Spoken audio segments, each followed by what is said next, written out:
So did you know that Expedition 33 gives you environmental clues on how to follow your main quest line, or that if you speak to various NPCs with different members of your party, you get different interactions and possible different rewards? We're going to take a look at even more tips and tricks in Clair Obscur. So without further ado, let's jump right in. Coming up to number 1, let's talk about attribute prioritization. After finishing the game a couple of times, I pretty much came to the conclusion that agility is pretty much the best stat in the game up until about 50 levels in it, as that's when you start getting diminishing returns. But for 90% of the players, that's the best stat, because primarily this is going to boost your speed, and speed in games like these is very important. If you have more speed than your enemies, this means you have first turn priority, and besides that, if that discrepancy is even higher, you may even have multiple turns before your enemies even get a chance to have theirs. Besides this, you will also see many of these attributes providing bonuses to other stats as well. So for example, agility doesn't just affect speed, but also marginally attack power and defense likewise. It's not going to be a major boost, but it's going to be a nice to have bonus nonetheless. So besides this, what I typically focus on besides agility is trying to get to around 18 luck so I can get 15% critical rate early on. This is going to fall off a lot more in the end game when you get to find like 25% plus critical rate Pictos anyway, but it's going to be more helpful in the early stages. And besides that, I'm typically alternating between might and vitality, with a much bigger focus on might for the extra attack power. That is because, like, for example, 40 points in vitality is barely 700 HP in the end game, and you can easily find Pictos with 2000 plus HP at that stage. So those 40 points can be better utilized in something else. For example, 40 points into might is a full-blown 1000 attack power, which is actually crazy. And of course, as you may probably noticed, fully ignoring defense. Just because of the nature of this game, we have so many ways to avoid, parry, counterattack damage that I believe it's really not needed. Plus, like I said, you can definitely get Pictos with hundreds if not thousands of defense that make a much bigger impact in the end game, which is when you actually do need some extra defense. So that's why in the early stages, focus on these 4 stats first, starting with agility, a bit of luck, and then fully dumping past level 50 agility into might and vitality, with a focus on might obviously for the extra attack power if you obviously need it. Now, since we're on the subject of skill points, let me show you a very good farming method early on that gives you a ton of XP up until around level 30. So this can easily let you fast track until that point. And that's going to be a bit west here from the Gestural Village in a place called the Hidden Gestural Arena that we talked about yesterday. So if you go here at the arena, you can solo challenge these 4 bosses right here that increasingly get more difficult, but they also give you better solo Pictos, including the very strong solo fighter that lets you deal 50% more damage, on top of others, including one that gives you 100% critical rate when you have them equipped. But the last one over here that you defeat gives you the highest amount of XP. So that's going to be between 25,000 to 30,000 depending on your level. And it's very easy to defeat. We already talked about a very strong build for Mael in yesterday's video that pretty much deals 10,000 damage in the first 10 levels, and that is exactly what I used right here to take this boss down in just a few hits. This is going to be a very predictable fight with a ton of easy counterattacks. And by the way, one of you guys asked me in the comments in the previous video if counterattacks benefit from roulette. Yes, it definitely does, and so it does from any other bonus damage, including Virtuoso Stance. Moving on to number 3, a detail you likely missed is that light sources such as a lamp will indicate if you're on the right track towards your next story objective, and you can use these to more easily navigate all of the environments. So you will oftentimes find yourself in places with many of these lamps that are lit up. Well, they will indicate that you're on the right track towards that story progress in the area.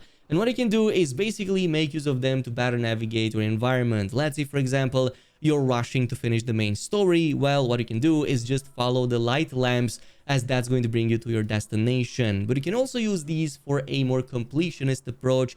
So let's say, for example, I find multiple routes bringing me in different places, and one of them has the lamps lit up. Well, I know that that's going to bring me to the main objective. So now what I will do is pay attention to the other routes, as they will typically bring me to other rewards in the area. So that can be a very good way to more easily navigate things at a glance. Moving on to number 4, you're going to want to constantly pay attention to the enemy weaknesses and elemental resistances, because you may find enemies that oftentimes aren't just, for example, resistant to a certain type of elemental. They may even absorb it, which in the end will heal them. For example, using fire against a fire demon obviously is useless, as you just end up healing them, but the same goes if you're using earth against earth enemies, and so on and so forth.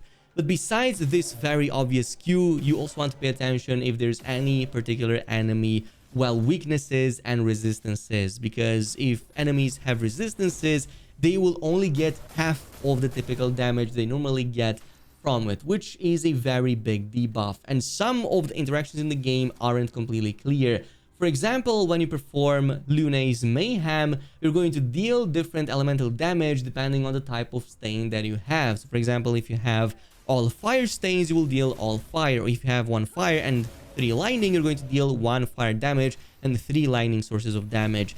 So this means that depending on the enemy you fight, some of these attacks may be resisted, and you only end up dealing half of the damage per each instance that you normally do otherwise. Such as this crystal enemy right here that's highly resistant to fire damage, but it's not against ice damage. So having ice stains when I perform the Mayhem is going to drastically change how much damage I deal, but the same applies to every enemy in the game. Which brings me to number 5, especially if you want to exceed the 10,000 damage cap in the game. Once you defeat the Paintress, you're going to get the Painted Power, and you're going to want to immediately equip and activate this on every single one of your party members, because this is going to let you exceed the 9,999 damage. So very similar actually in how Final Fantasy games also use similar mechanics to exceed that damage as well. But you will want this right away, because trust me, it doesn't take too long to breach that cap.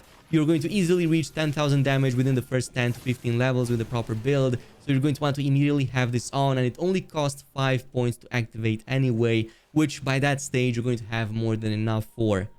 Moving on to number 6, in your journey you likely encounter some of these underwater spots that you initially can't dive into with Esquier, and that is because you're missing his power to dive underwater. But fortunately that's also very easy to get, which is done by simply increasing your relationship with him at least up until rank 5. So to do so, it's actually very easy, and I don't even believe you can miss this. As long as you just go to the continent and then go to your camp, you can speak to him after various points in the main story. So for example, the first 4 levels can all be achieved right after you cleared Old Lumiere, so you can easily reach level 4 with him at that stage.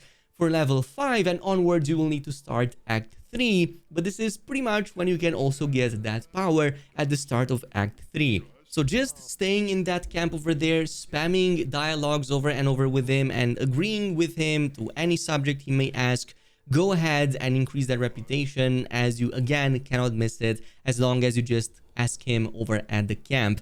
And once you hit level 5, he's going to ask you to go back to Esquier's camp and defeat Francois once again, which if you do, you're going to get underwater diving.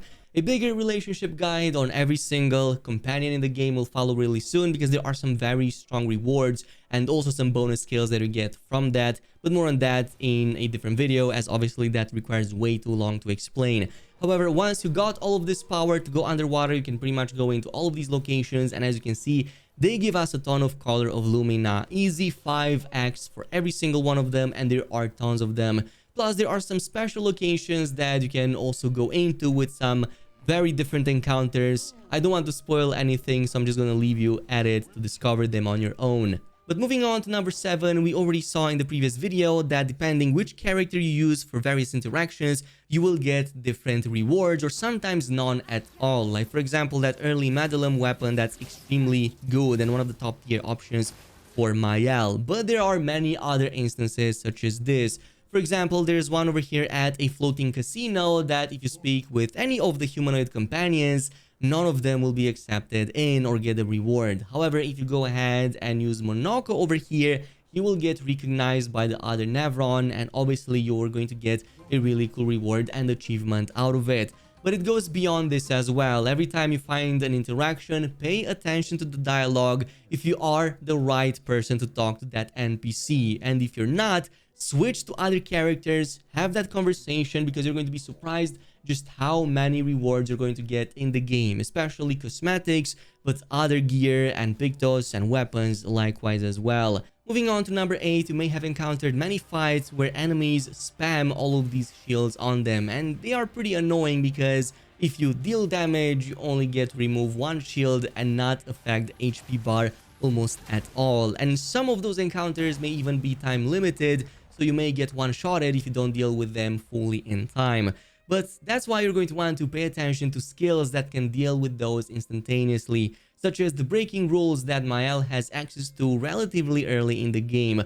So with this, you can literally destroy all of the target's shields in one single hit, and even gain 1 AP for every instance of shields that you destroy. So let's say, for example, you're fighting an enemy that just spawned like, I don't know, 8 or 10 shields. You can go ahead, unleash the breaking rules, and immediately get 10 AP back to back from it. Yes, the damage may not be that big, but you can definitely remove one of those pesky mechanics that maybe keep you back from finishing a very tough challenge. Moving on to number 9, this is not like a big tip or anything, but this literally took me about 40 hours to even discover for the first time. So you don't just have 3 load previous save files, there are many more than that, and the game doesn't really do a good job at explaining it, but I accidentally found this out while trying to scroll through that. I'm not sure exactly how it is on consoles, but on the PC, I thought we only had 3 save files for the longest time. But luckily, if you use the scroll wheel, you can go for much longer before that. It's going to still overwrite your previous save files, as you're going to constantly have overwritten files, but it's still going to be good if you're stuck in a situation or maybe want to go to a place that you missed, as there are so many of them with interesting loot. So give this a go, see if you have a previous one, and go from there. Moving on to number 10, another huge mistake that you might be doing is defeating the Navrons. I told you about that in the special video we covered a couple of days ago. But don't defeat the unpainted Navrons that you find in the journey, because, well, you can actually after a certain point, but once you found the first 5 of them, you will want to go ahead and talk to Blanche, and this NPC will actually give you 100 Lumina power, which is absolutely insane. You can have so many pictos activated at one time, and this doesn't even come too late into the game. You can literally do it within the first 20 to 30 levels. So try to avoid dealing any damage and fighting any of them if possible at all, because the rewards you get from defeating them are barely even worthy. You just get a bit of color of Lumina and maybe some catalysts here and there, but they pale in comparison to what they already give you. Some of the best weapons in the game, and obviously those 100 Lumina points. If you already have done so and don't have a previous save file in your current playthrough, my best option is to just start a new one. It shouldn't take too long to reach the same stage as before. And since we are on the subject of getting extra stuff, we talked about recoats previously and how useful they are. You're going to get a ton of recoats anyway from encounters, and especially some of these rounder NPCs. But the thing about these enemies is that they tend to run away from you, and some of them are really annoying to the point that you might end up in a situation like this when they just, like, I don't know, Speedy Gonzalez all over the battlefield. But guess what? You don't need to bring them to their, I guess, spawn point. You can actually hit them midway through. So if they keep moving, as long as you intercept that, even if they try to run past you, if you preemptively use your F button or attack button, you can immediately enter the challenge against them without having to chase them to the ends of the earth. And that pretty much concludes all of the other remaining mistakes that we haven't covered in the previous videos. If there's any other that are significant enough and you found yourself doing, let me know down below in the comments. In the meantime, check out some of the previous videos I made. There's one with the best early start guide, and also previously we talked about one of the best weapons in the early stages. But more will follow soon, so stay tuned, and I'll see you guys in the next video.